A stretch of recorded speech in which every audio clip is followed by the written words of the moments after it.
Olá, bem-vindos a mais um Bate-Papo BTA. Sou o Dani, do Departamento Tributário. Estou com a Carol, lá de Brasília, também do Tributário. A Ingrid, sempre presente, do Oi. especialista em Direito de Família. E mais uma vez com o Paulo Rogério, na semana do Advogado Trabalhista, para a gente voltar com a temática do direito do trabalho.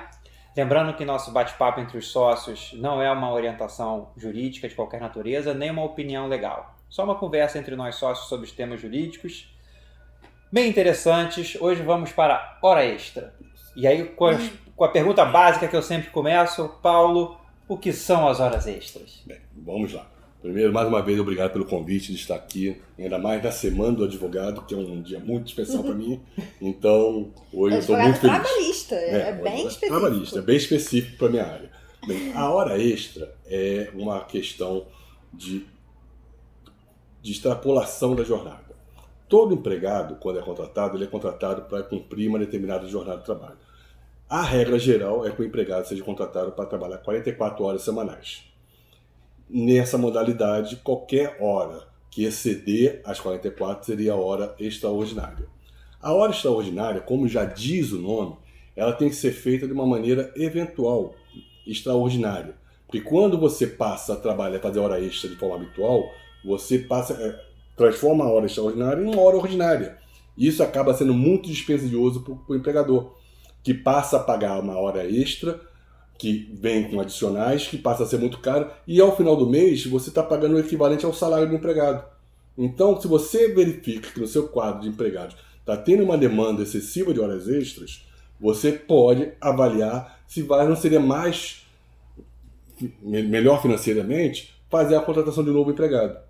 Você colocar uma outra pessoa também naquela função. Naquela mesma função. Então, assim, a hora extra, basicamente, é exceder a jornada prevista em contrato de trabalho. E, assim, a hora extra, ela visa apenas ser como o próprio nome diz, mais uma vez, sendo extraordinário, para suprir uma necessidade pontual. Não tendo uma necessidade pontual, você não teria que fazer hora extra. Então, tem uma discussão muito grande se o empregado pode fazer hora extra quando quer, se ele tem que ter autorização do chefe, se não tem que ter autorização do chefe.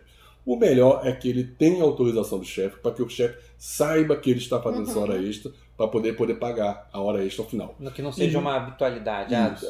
A jornada é de 8 horas, mas eu sei que a carga de trabalho é alta, então esse funcionário vai todo dia ficar 9 horas e meia aqui dentro. É muito, porque isso é extenuante para ele. E pensando nisso, o próprio legislador ele já colocou na CLT um limite máximo de horas extras.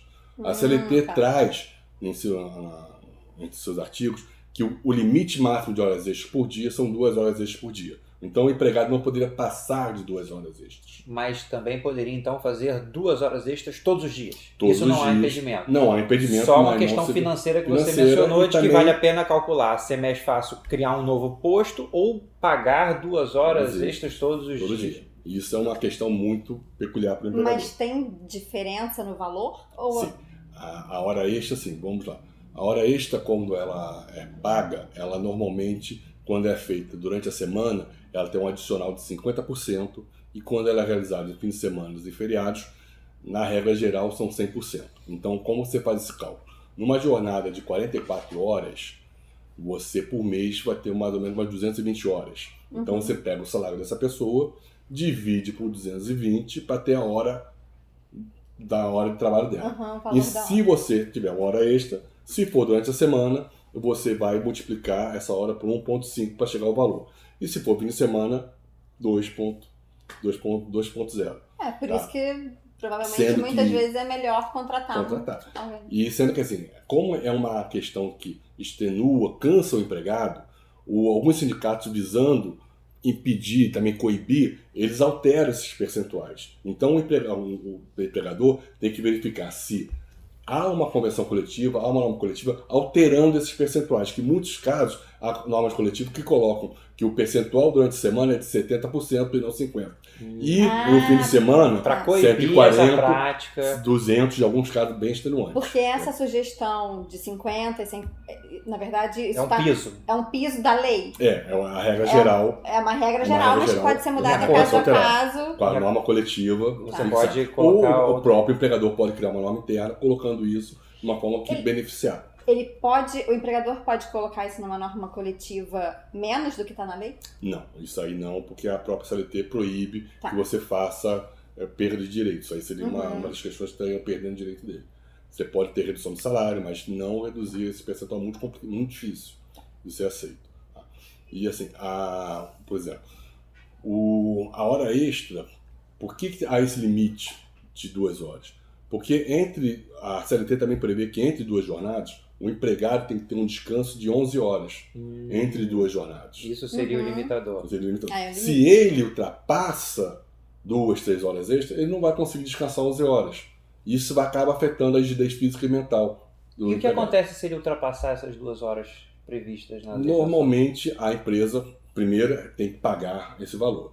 E segundo, que ele vai estar sujeito a uma sanção administrativa através de uma fiscalização da Delegacia Regional do Trabalho ou até do próprio Ministério Público do Trabalho, que pode verificar que esse excesso de jornada está afetando a rigidez física dos empregados, pode causar acidentes de trabalho, porque o empregado cansado fica mais desatento e com isso ele poderá sofrer algum prejuízo ou até algum acidente de trabalho na empresa. Então, visam-se coibir essa prática. Acidente de trabalho, inclusive esse burnout, que seria a estafa também. Também seria tudo isso. Tem um caso de poder trabalho excessivo. Trabalho excessivo. E só voltando aqui na questão do valor da hora extra, tem diferença para... porque tem o adicional noturno. Sim. Tem diferença da hora extra noturna para diurna? Sim. Uma questão é a seguinte, a hora noturna... No cálculo do Mas só essa questão de dia de semana e final de semana. A hora noturna, ela também, por ser considerada que é uma jornada extenuante, porque a pessoa está trabalhando na parte da noite, ela tem uma redução. Então, ela já tem uma redução, salvo engano, para 56 minutos. Tá, não é hora cheia. Não é hora cheia. E aí, com isso... E o valor da hora já é mais... Já vai ser o maior. Já é maior, porque tem o adicional.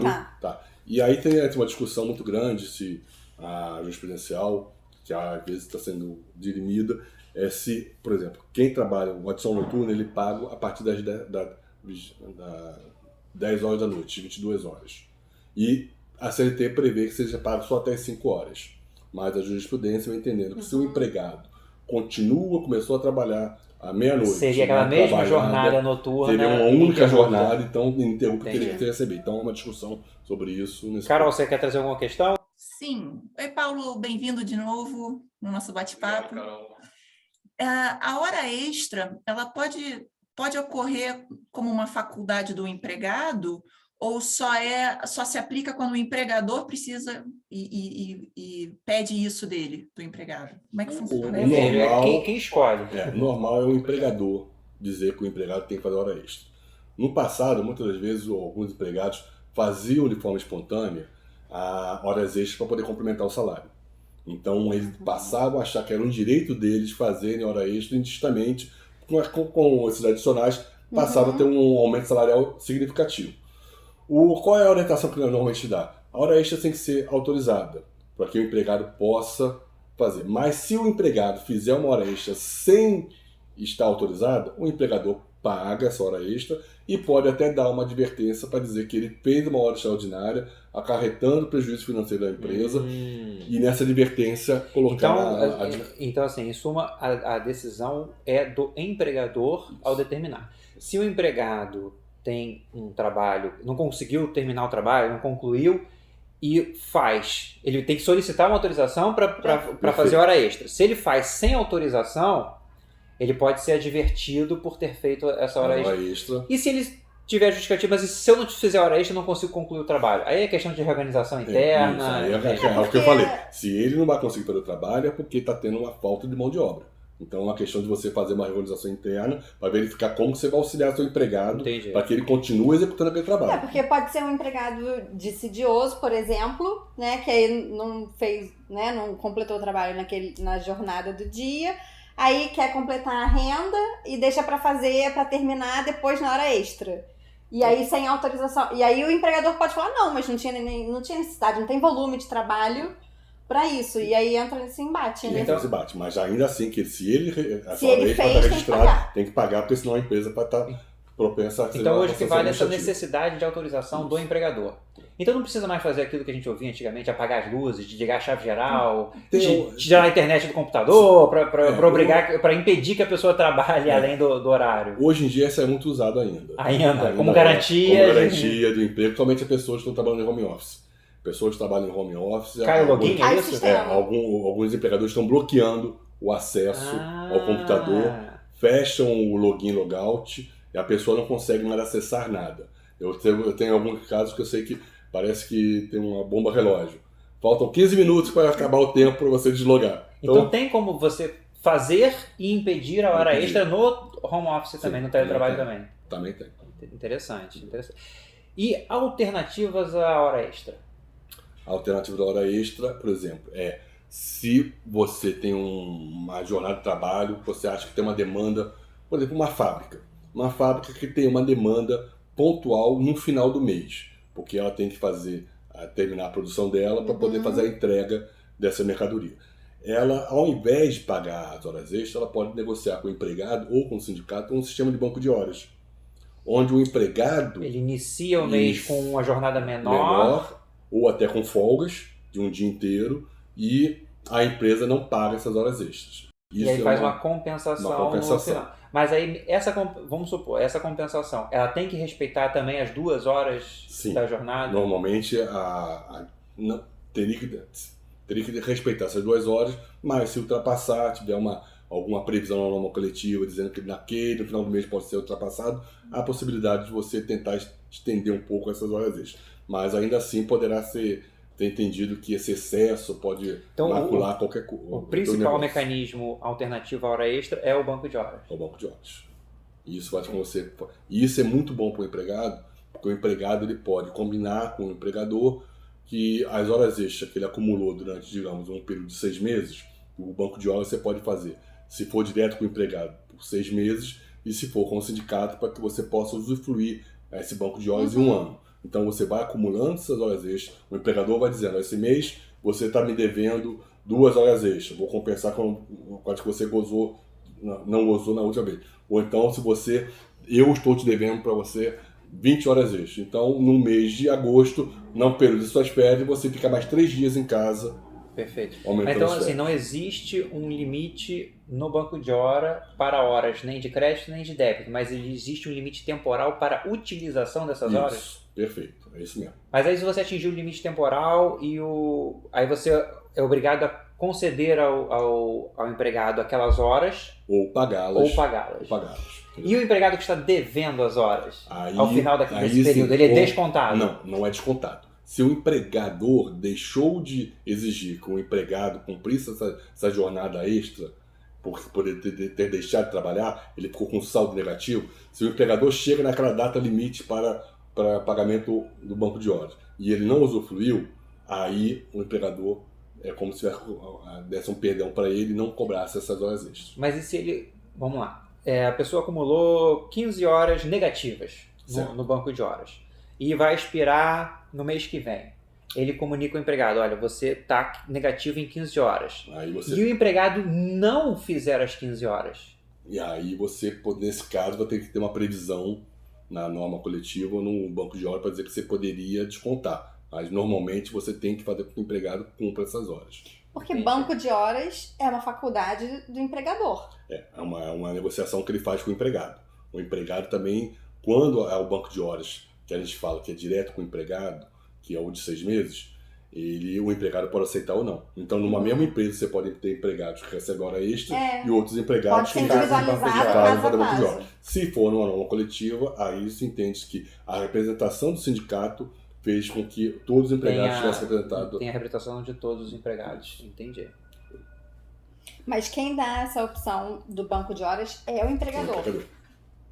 O empregado pode solicitar também, e se o empregador achar que é uma boa situação, pode. Nem toda empresa usa banco de horas. Não, hoje em dia eu aconselho que seja feito muito banco de horas, mas são poucas empresas que usam ainda esse instituto. Eu não tenho mais nenhuma pergunta. Carol? Eu tenho. Diga, Carol. Paulo, pensando no empregador pessoa física, eu conheço muitos casos de pessoas que por questões, principalmente de saúde, precisam contratar cuidador para idoso, sistema de home care para pessoas enfermas em casa.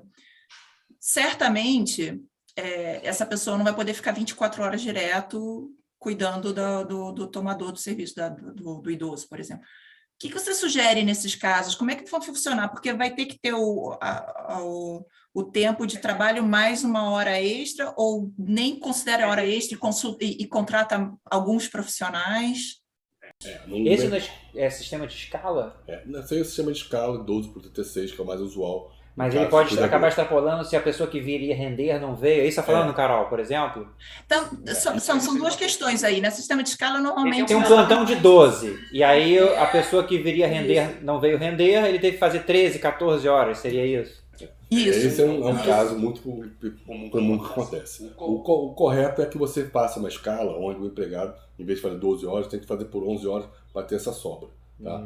E a escala de 12 horas é uma escala também tida como extenuante. Porque a jornada normal máxima é de 8 horas. Você só pode fazer 2 horas extras por dia. Então você teria 10 horas. Quando você faz 12, você já está extrapolando essa jornada normal, mas é uma jornada prevista na legislação. Então você pode adotar essa jornada. E por ser extenuante, normalmente a regra é não ter hora extra para esse tipo de jornada. Só em casos excepcionais, como vocês explicaram aqui agora, esse caso do outro cuidador atrasou. Então o melhor é que você crie uma equipe com jornada de 8 horas, 3 pessoas por dia por 8 horas. Porque aí você cabe a hora extra. Você cabe a hora extra dentro do limite. Ou se você quiser contratar uma empresa que já tem essa escala do TC para você não ficar resguardado. Em vez de contratar. Aí, nesse caso, você contrata a pessoa jurídica direto e aí a empresa que se responderia até por eventuais horas extras, etc. Você está tomando o serviço da empresa. Isso. Tá ótimo. Bom, pessoal, esse foi mais um bate-papo nosso, mais um assunto trabalhista, mas são vários, hein, Paulo? Muita coisa pra gente Você vai voltar, né? Acredito que posso voltar quando vocês precisarem estar aqui presente. Carol, obrigado. Ingrid, Paulo, mais uma vez. Obrigada, Obrigado pela Paulo. participação. Parabéns pela semana pelo dia do advogado trabalhista. Parabéns, Paulo. A oportunidade. E nos vemos na próxima.